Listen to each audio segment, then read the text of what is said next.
Alhamdulillah, wassalatu wassalam ala rasulullah wa ba'd. Assalamu alaikum wa rahmatullahi wa barakatuh. Alors, moi c'est Imam Lassane Sakandé et je suis le rapporteur de la Commission nationale Lune. Alors, je voudrais avant tout propos souhaiter la bienvenue à nos frères et sœurs journalistes. Nous sommes là ce matin en vue de vous faire part d'un communiqué officiel de la FAIB et signé par le président actuel, Imam Aboukari Yugo, rentrant dans le cadre de la recherche et du croissant lunaire qui doit marquer le début du Ramadan 2025. Alors, premièrement, c'est d'informer les Burkinabés en particulier, en général et les musulmans en particulier, que la Commission nationale Lune se réunira le vendredi 28 février 2025, qui correspond à Chaban, au 29e jour de Chaban 1446, à la grande mosquée de Ouagadougou, en vue de rechercher la lune qui doit marquer le début du Ramadan 2025.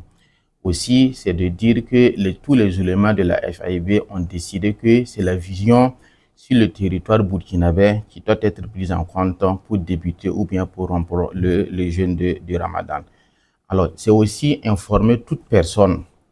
qui viendra avoir la lune de ne pas se précipiter pour appeler directement la Commission nationale Lune. C'est d'abord chercher si possible quelqu'un d'autre à voir, à observer la lune avec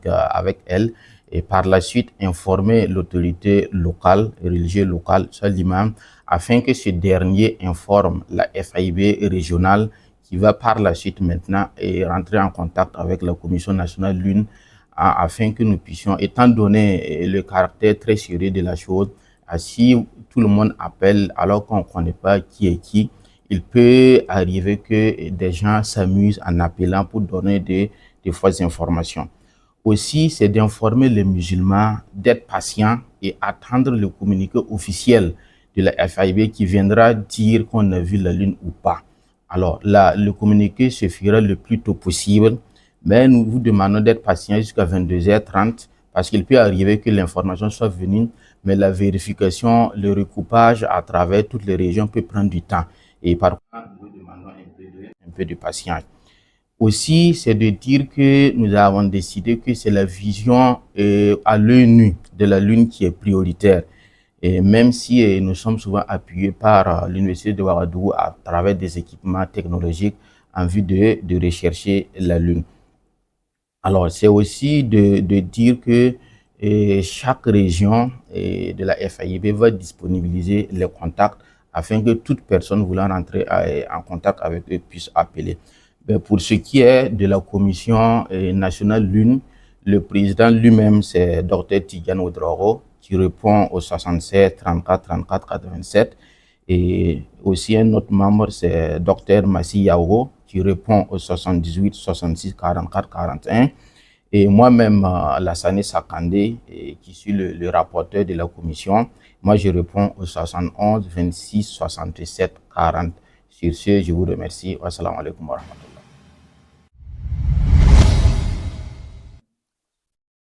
أعوذ بالله من الشيطان الرجيم بسم الله الرحمن الرحيم وصلى اللهم على سيدنا محمد وعلى آله وصحبه وسلم تسليما كثيرا. السلام عليكم ورحمة الله تعالى وبركاته. لندي سنو دير بو ولد سامبي سجل فاكيبي ماملا إمام محمد البودو مام ريبريزنت دا شيخ دكتور ماسي ياوغو قطني سنن هنجي تكيوغا يلا dende wande ya kibari o hantasti tas nimbui da gilli intigi da islam e wilgame ton tas ko aljuma ya february waraham pisila ani warare nzem sidni shaabana raham pisila wewa sulni nga hanje te kiuga yella bunasi gataba waqt ko miskas ngowa nges kiuga gensuga na gataba ya burkina faso soga pour jinso ha jinsa nya kibata tame wa kanyame kibanna tame en wandi da pipi ko ya mi tibtasi mpa ribu wuligdame ti una bon same ti nidu woni han wanya kiuga hum be jininga fa be moti kwera ta limam ninga han penfo bala braba nan ninga neba villa haramwa commune d'amwa province ramo région ramo fo wanti ngi zini nga be village poga hamgan fo ya kiuga modon pam limama ko kibari ha limama hankaten pam tin kibara ta ya province wa be pam kibara ta ba tiba menandi kano kenen linga bana mo kibara ta bureau national la sakanga ma kiba bureau national la ba menandi kano kenen linga wana mane kibara serenke Burkina Faso wen vi wajilfa wandi la hampa hade belam ti modre di kibara panga bital suguri bilfu ibala tewa retare wala tan bon l'islam ba jilfa kepi ti kibara hawa sahali ngabala wala yisa kweti taya la kibara hawa kawa birke lampa kela jugu bala ta yung warkat piga sasa ti kibara hawa lantame ya sida to samti tara tumna tasen sungo taba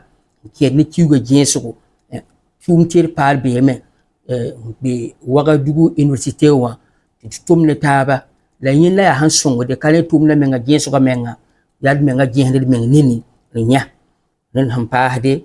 belam ti numero ramman be tini do woni de wa ya kiuga be man kibati tabenri da ya bureau national la numero ramba la peut-être tienen to hodame to bana wa numero ramba village ramoa province ramoa région ramoa ti tempa bamda me numero me bonne la mama wa numero bam nan ka fien ratan tentasi na vien rambe ka tentasi bureau national la numero ramba numero bam me pipi ya docteur Tidiane Ouedraogo bam numero 1 ya 76 34 87 numero hampa hade ya docteur Yawo Mahi bam yulama hamdi ngomna bam numero 1 ya 78 66 44 41 hampa hatan soba ya l'imam Lassane Sakandé bam numero 1 ya 71 26 67 40 bam la numero lamba hentien bolé mpame ti barata bureau national la ti bam yikma handi kwera ti tani mbuide gilli wandi ya kibari obetele sing ta Burkina Faso ni mbuide gilli hantigin yida l'islam hanke nenu lele kiwa jensko beti tati dizekte tay gilla fa kepi hantiknu ti kwera nan yiwa ya imam Abubakar yiwo bam tiknugu ti baka nan pam tasko tani mbuide pushi la baraku sugo yum songa yinga. Wassalamu alaikum warahmatullahi ta'ala wabarakatuh. سلم تسليما كثيرا. أما بعد تندو بلا جانب الله تعالى أمبي ما سبع الله تعالى تندو دم فين بلا جانب تيجي دم فين بلا جانب دمرة لما نكسي أمو دوميني أنا دفن يالا كدي أنكو تيج محمد ما صلى الله عليه وسلم أنا كسودنكو أنا كصحابة نيو أنا مغمر تورو لكوني ما يعرف كتاسي جودما أمي أمبالما بلا جانفو ni islamaya ka foli kisi ka foli no le assalamu alaikum wa rahmatullahi wa barakatuh. Ni communiqué ka bo Fédération des associations islamiques yoro FIB communiqué mi ba yira ka fo ko ni masaba Allah taala sona juma nata nabi ben Sha'ban kalut lim wani konontoma ala ka sallallahu alaihi wasallam ka hijra samba kele ani sankemena ni bina ni woro mi bi ben le 28 février 2025 ko commission min ni fédération ya abla kwa ka kalufle no le c'était en ligne ko ni masaba Allah taala sona o commission to la obuna sigi soro juma nata lansara ko fe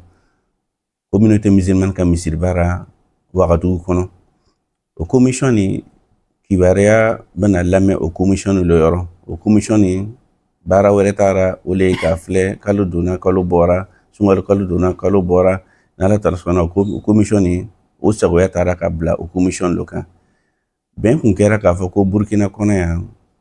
kalu don sungalo kalu ka don anaka bo ko mi don mo ya fo chukami ben kera ka fa ko fleri bina ke Burkina ka fleri lora tintiri bina ke Burkina ka fleri lora antuna jamana were ka fleri fle kalu ka dona kalu ka bora ko mi don mo ya abla chukami anyinin lo islama bela jenfe juma natani nani lebintuma anga anin don kalu ka yeli la anga nin do kalu ka fleli la mogo bi yoro nala nala tika kibna kalu yeni ko fe ikana weli ka direct anyini lo fe ifana bi seli misirmina ko ifana bi seli yoro mina o limamu ni lan lo yera ka teme mo minu ibnu wele ni ora limamu segere ka ko nya yere ni sira I kalu yetu o mi bama ka mo were yala ka fara yere ka kalu yelila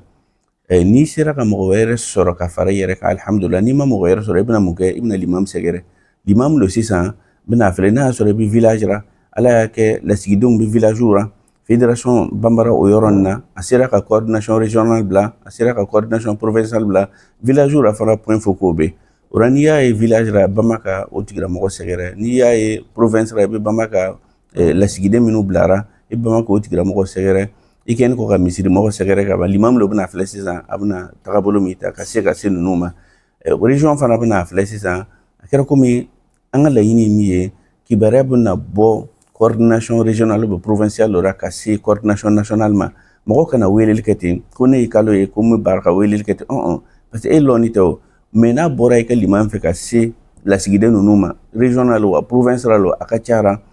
aklisigi bna soro akachara dangane bna soro ka fugo chenchena kalo yera ambolo yini mo bela jene fe région nala sona wakti na tawra mo dama ni tara région bera o ko numéro bna na jensen o ko numéro bna na bla papier kan pour ka se bela jenema ora na soro bi région na ni ya idron bamaka ulu segere ken ko ki kalimam segere ulu lo bna flexi san kibara ni chenlo wa chentewa ab soro ka taga jensi commission nationale be soro ka muke ka soro ka kibara jensen ben fana kera ka fako na soro kalu yira jona kibara bna di jona ni kalu may jona abna tanta done ora mo ka ke sabar bakawe ko tuma dora kibera bi se kana me kibera ni fese-feseli abna tan doni ta ora anga kono ni ke dron ko nala sona nyamgo o sigini lo buka bara kera kibera bna na la sama anga na tele anga na prise ko tuma dora tele ka kibera boni ko amayi ka to albi amadanga ni asoro tuma dora abna ni ko lo ora amna sawri amna ke munyo bagawe ka kono ni ke na yira jona kibera bedi na mayi amna retard doni pour que kana danga ni soro ka foko amayi ami do ke albi alaka anyuma se kalon ma kalon ma seli ado arani here alako no yaye alaka jija di kalon kono ami bele jen fu alaka jamana yasuma sallallahu ala nabiyina muhammad wa ala alihi wa sahbihi ajma'in ni papier ni asiena ni président actuel de fédération des associations islamiques yoro nolé al imam abubakar yogo alelo yaka bolo nobla papier ni kan ami bele jen fu kuma foba ni momi kuma na momi kuma ta sisa ole abalmanke docteur Tidiane Ouedraogo commission ni ka nyamogo c'était un ligne ka nyamogo numéro do fana fora c'était national ko momi ni mako joroma ulu ko numéro do leti nyamogo no le docteur Tidiane Ouedraogo ale ka numéro 67 34 34 87 momi butugora ole docteur Massiyao 78 66 44 41 78 66 44 41 rapporteur allez imam Lassane Sakandé le cas numéro 71 26 67 40 71 26 67 40 la kambe sababa Bismillahirrahmanirrahim. Assalamu alaikum wa rahmatullahi ta'ala wa barakatuh. Sakiraɓe min ngari kamin kalda e moɗon habaru boygol ƴurgol e yesoɓe meɗen dina alsilamako arande ka fu min sakike moɗon Ibrahim Cissé min woni no haalda e moɗon ɗo mawɓe meɗen e faybe jaltini boygol ɓe mbi hewtine kala alsilami mono woni e leydi Burkina Faso ɗo hande arande ka fu koɓe jiiɗi yimɓeɓe kumpite han ñanne aljumare na hawra e 28 lewru février 2025 jonne nden waɗan nokkure miside meɗen comité musulman ley Wagadugu ɗo alsilami en daranoɓe kabaru lewru ɓe kawri tan ɓe jooɗo ɗo nden ɗon nokkure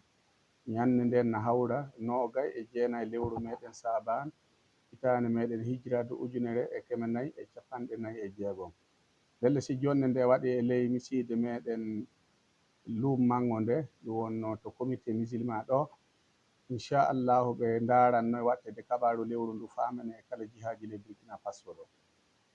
mawɓe walde ɓe ɗon wonto ɓe jooɗoto ɓe dara kabaru majjum ka ko ɓe jiiɗi hollude alsilami en ne tinno e hettinade e kabaruji ƴuroji e mawɓe ndaaranoɓe kabaru lewru. Ko jokkiti ɗon toɓɓere meɗen ɗiɗo ɓerde, eɗen anni kabaru ndargol lewru e ley Burkina Faso ɗo, modi baɓe meɗen mawɓe kawriti itti wakkati jooɗo ke jiidi e ley lewru meɗen août 2016 ɓe kolli ɗon ɓe mbi kamɓe ɓe jiɗi tawe Burkina sinana yara mana juula fuf mana suumo fuf tawe ɗum hawra e ley yi'ugol ɓiɓɓe Burkina Faso. Kala ley to neɗɗo woni e ley Burkina ɗo si yi'i lewru ko hollan limam muɗum kettuɗo e muɗum dey ɗum laato ko hewti tuugede fa alsilami en wonɓe ley Burkina Faso hawrita cuumodo nduɗo lewru. Ndelle e ley yiggol meɗen filade goonga e ɗaɓɓude goonga fa keɓen no cuumoroɗen hawra e ñalande lobbare nden e ɓe joƴƴini baale kewɗe. Baale ɗe ɗe joƴƴinama ley réseau ji gonɗi ley Burkina Faso. Nokku fu to réseau woni ɗo fu walde nde joƴƴinama no woodi mawɗo no woodi kawjiɗo ɗum. Kala mon yi'i lewru nduɗu fu no ñaaga fi Allah tinno yottina habaru muɗum e limam mo wondi.